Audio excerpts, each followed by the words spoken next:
Okay, so this is our national support session. As you know, we've got our second assignment due on the 1st of June, which is next week Thursday, so in a week's time at 9 o'clock. You guys should be old hands at this now in terms of getting things submitted before the deadline. But please just take care to submit early so that we don't get caught up in any congestion and any challenges we might have with internet connectivity. So let's make sure we're in well ahead of that deadline, because we've had the assignment for quite a while. The technical stuff is as per usual. We're 100 marks, which is about 10 hours. Remember, no more than 10% of the assignment can consist of direct quotes. It needs to be adequately referenced using APA 7th edition. Please always remember to save a copy of your assignment. Hi, Erin. Let's just wait for Erin to get in. Hi, Erin. Thanks for joining us. We've only just started, so you haven't missed anything. Please always just take a screenshot of anything to do with submissions in case we have a problem and you've got the evidence that you submitted. Each section on a new page must be typed unless otherwise specified. And anything that's additional needs to be included where necessary. Okay, just the usual standard procedure. Okay, you all know this assignment's going to focus on learning units 3 to 5. You've got the rubric that sits at the end of your paper. And when I go through each of the questions, I've put in the attached rubric so we can just have a quick look at it. It's really important you use the rubric as a guideline. Because it really tells you often in there what you need to do and will guide you in terms of mark allocation. So please make reference to that rubric, and before you submit the paper, check it against the rubric that you've checked all the boxes. The chapters we cover is Chapter 14, Stress, Coping and Health, Chapter 15, Abnormal Behavior, and Chapter 16, Treatment of Abnormal Behavior. So those are our 3 chapters. Remember your referencing, that I have to deduct 5% for minor errors and 10% for major errors. So please take care with your referencing and look at the referencing guideline at the bottom, on the first couple of pages of the assignment. Okay, let's move on to question 1. So question 1 is going to be from the chapter on stress, coping and health. But there's a lot of personal reflection in this question, and that's what we're going to be looking at. So the question is for 30 marks and reads that a healthy lifestyle is a way of living that will make sure you're on the right track to having a healthy mind and a healthy soul. It says conduct necessary research and explain in your own words. So that's really important. It means no direct quotations. It needs to be in your own words. The meaning of a healthy lifestyle, and explain how you, okay, so there's the personal reflective element, explain how you maintain a healthy lifestyle daily. Reflect under the headings of the following: decision making, character building, emotional development, physical development, and cognitive development. So those are the 5 headings that you need to use to reflect on. So you need examples from your own personal life as to how, when you consider those aspects, how considering them can help you live a healthier lifestyle. It's a little bit challenging. It does require some research around healthy lifestyle. And my suggestion is that you try to, in a sort of opening paragraph, just operationalize what healthy lifestyle means, because that will help make it clearer for you. And then under each of those headings, you're going to give me a personal reflection on how you lead a healthy lifestyle according to decision making, character building, emotional development, etc. So students should explain, and this is from the rubric, how they maintain a healthy lifestyle on a daily basis. Are we still paraphrasing from the text as well as to support? What you would need to do is, my suggestion is you would, and I'll come to that now, Nikki.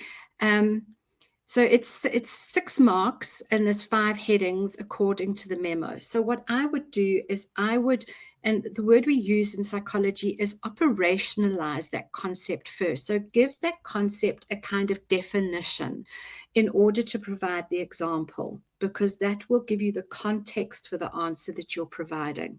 So you are welcome to paraphrase and use your textbook as a source when it comes to just giving a statement about operationalizing what a healthy lifestyle is. And then what I would do is I would tend to say with character building, and I don't know, I've got it on the next slide. Character building is quite a wide thing, and you need to consider it in terms of your lifestyle. And in order to do that, you sort of need to give it a bit of a definition. And there can be numerous definitions, but as long as you sort of link that to the example that you've given. So if we look on the next page, I just took a definition of character building, and it's just the dictionary definition. And it says the process of becoming emotionally stronger, more independent, and better at dealing with problems. So what you would do is you would sort of say, character building is, and this is how in my lifestyle I adapt certain abilities to build my character and therefore protect me from stressful situations. So for each of those definitions, give a little sort of operationalization of them. So cognitive development could be about improving your ability to think critically so that you can solve problems. Just give it, it says to you in the question, explain in your own words the meaning of a healthy lifestyle. So that would sort of be the first paragraph, and then explain how you maintain that under the following headings. So I would introduce the theory because it's asking you to do that in the question, and it just adds to the overall presentation of your answer, if that makes sense. Although it says the marks are broken down 6 marks for 5 headings, I will look at it that the whole thing has been contextualized correctly, okay, in order to give you full marks. So if we just look back again, oh, that's what it says. And then there's the marks for excellent, etc., etc. So it's a very straightforward question. It's not difficult. It just does require a level of personal reflection. And when you speak about in your own personal life, make sure it's clear that that is what it's examples. So actual practical examples of how you do those things. So we've had some of that in our ICE, and you guys reflected very well around how you solve problems. So it's a similar thing to that, but make it specific examples rather than just a general overall observation. Does that make sense to everybody? It's not a difficult question. It just does require a little bit of reflection. Okay, and it's not an essay, so it doesn't need an introduction or a conclusion, but it does just say to you in the beginning, it says, conduct necessary research and explain in your own words. So that would just mean giving that a definition. All right. Okay, so that was my definition. I just found it on character building, but that's the kind of thing that you need to do in order to be able to give your example in context. Okay, the second question, delightful essay, 40 marks. And note it says in essay structure. So it's really important that we take note of the essay structure. And the structure of the essay and your style of writing the essay is as important as the content of your essay. So they give you very nicely a very nice guide for your essay presentation, but note you are required to use 2 journal articles to support your essay write-up. So remember it says journal. That is an academic journal that in essence you find through our VC library. Okay, use a database called EBSCOhost. Anxiety is a very it's a very general topic. There's a lot written about it in journals. It should be very easy to find 2 suitable journal articles. So you have to use those 2 additional articles. It's given you a very nice structure for your introduction and a mark allocation of 5.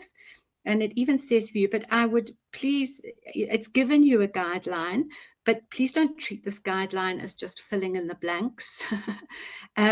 Try to please put the guideline, this introduction that they've got here, try to also make an effort at putting that in your own words.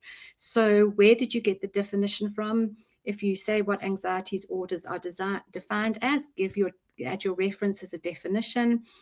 Anxiety disorders can develop because of a number of factors such as, add your references, the essay will look at 2 focus areas. So it's a very straightforward introduction. It's worth 5 marks, but try to couch it in your own words without just using the sort of fill in the blank situation, because this is also all about learning for exams where you will not get such a detailed rubric on what to write. Okay, so that's your introduction. It then wants you to write sort of a paragraph on the biological causes of anxiety disorders, which is 10 marks, and a paragraph about the psychological etiology, which also means causes of anxiety disorders. So your examples: biological causes of anxiety disorders include, research on shows that. So it's just telling you how sorry, this is just pinging away. I thought I'd shut that down. It shows you what you should write, and the same for the psychological etiology. So it's 10. So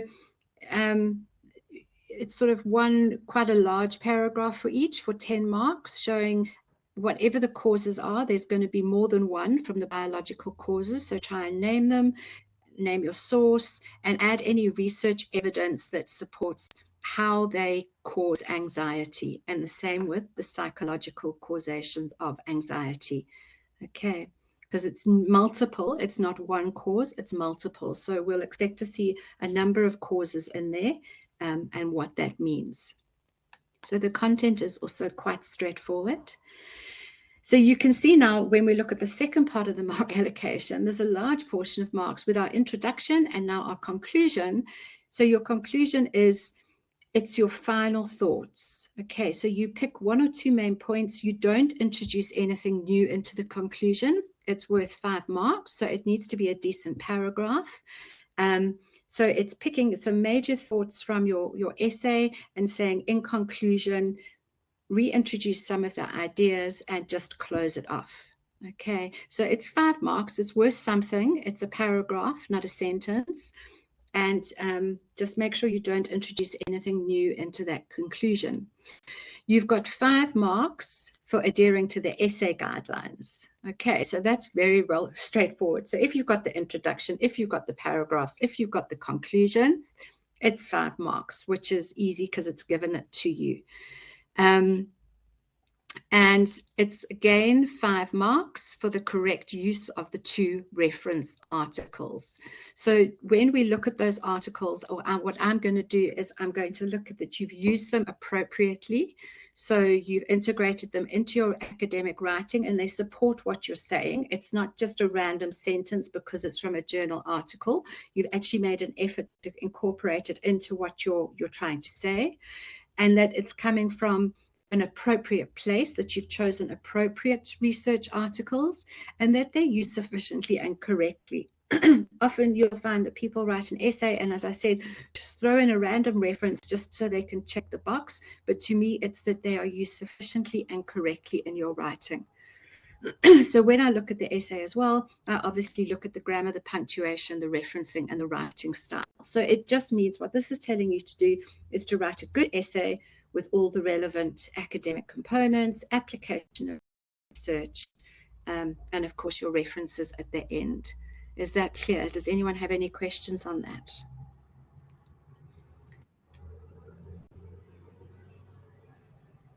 The page that you mentioned, the last page, yeah, I'd go up to a page and a half. I wouldn't go longer than that. So if your introduction is like a 5-page, 5-line section, and then you've got maybe your paragraphs are sort of 10 to 15 lines each for each of the causes, and then your conclusion is about 5 lines, you know, then you're pretty much on that page, page and a half. So I wouldn't go beyond that, because remember, these marks are allocated a lot for the writing. It's not about the volume of the essay. So a good quality paragraph with the relevant points and the referencing cited there that you need to put in. Okay. Right, and our last question is, I would say, you know, I say 5 marks is a paragraph, so 5 marks is generally about 5 lines. I would say 10 marks is about 10 to 15 lines, if that's a decent enough guide. It does just, if you go stick to a page. If you push it over to a page and a half, just have a look at it. Yeah, it depends on the topic. You know, there's a few biological causes to mention in there. It's not just one. You need to have a reference and you need to give it some link back to anxiety. So, you know, it might take you 10 to 15 lines per part of that question, because there's two questions in there. One is on biological, one is on physiological. So 10 to 15 lines per paragraph, I would say, is sufficient. If you want to break that into 2 paragraphs, it doesn't matter. But for each of those sort of topic items, I'd have 10 to 15 lines guiding you for this particular essay. Okay. Okay, the final question is to discuss insight therapies, which is worth 10 marks, and behavior therapies, which is 10 marks, as 2 major differences, different and major treatments for abnormal behavior. Reference at least 1 journal article for each major treatment. So part of the mark here again is for referencing and the journal article that you selected in each case. So if we take our insight therapies, it would be a paragraph, again, 10 marks, 10 lines maximum, I would say, for that. And behavior therapies, again, 10 marks maximum, 10 lines maximum for that. So each one of those is worth 10 marks. And then 10 marks that you've chosen the same way. You've chosen a correct journal article, that it is a journal article, that it's appropriately used. Yeah, pretty much 10 lines is 10 marks. That's how I would structure it, to get enough information in to show me that you understand what insight therapies are. You can discuss them and add in some kind of reference. Okay, so you can see that this paper, it might look straightforward, but it's just making sure that you spend time choosing correct journal articles. Okay, if they're not journal articles, I just mark them as 0. Oh, sorry, let me just turn that off. Sorry. Okay, so that must be articles that are published in academic and professional journals. All right, so make sure you find the journals. If you're struggling to find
Hi, sorry guys, I lost you.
everyone. Sorry, can you hear me? Hello? Yes, I can hear you now. Okay, sorry, I load shedding and it has just chopped my signal off. I hope I can just hang in. We're on a long session. So yeah, that's the question on insight and behavior therapies. I hope that is all understandable for you guys. Are you okay with that? Yes, thank you. Okay, all right, perfect. Okay, and then just the final slide that I added in. Well, let's hope we can connect to the final slide. It really is just, it was an example of referencing from a journal, because obviously our focus here is on journal articles. So there's an example there that we have. The authors come first, surname and initials, then the title of the journal article, the journal where it came from, in this case, Psychology of Popular Media, and then it's followed by the volume number, okay, and if there's an edition and the page numbers, because the journal article is usually from one big journal and there's a section of pages allocated to that article. So it's just an example, authors' names, the year, the title of the article, the title of the periodical, the volume number, the issue number, the pages, and its DOI. So just in case you're not sure as to how to reference a journal article, there's an example for you. All right, it's probably one of the more straightforward things to reference. Shouldn't be too difficult. All right, I hope that answers any questions that you might have. Yeah, so in all, we should be looking at probably about, if we look at our, let's just go back quickly. Question 1 is 30 marks, so that's going to be about a page and a half. Our second question we said was probably a page and a half is 3 pages. And then our final question is probably a page. So with our cover page and our references, we should be looking at about 6 to 7 pages in total. Okay, if we've got any doubt on page lengths and the assignment lengths and our essay, our references at the end. All right, I hope that helps you. Always here for questions. Please feel free to ask. All right, guys, take care and let me know if you've got any problems. All right, thanks, Nikki. Thanks, Erin. Thanks, Pavan. Thank you so much for joining.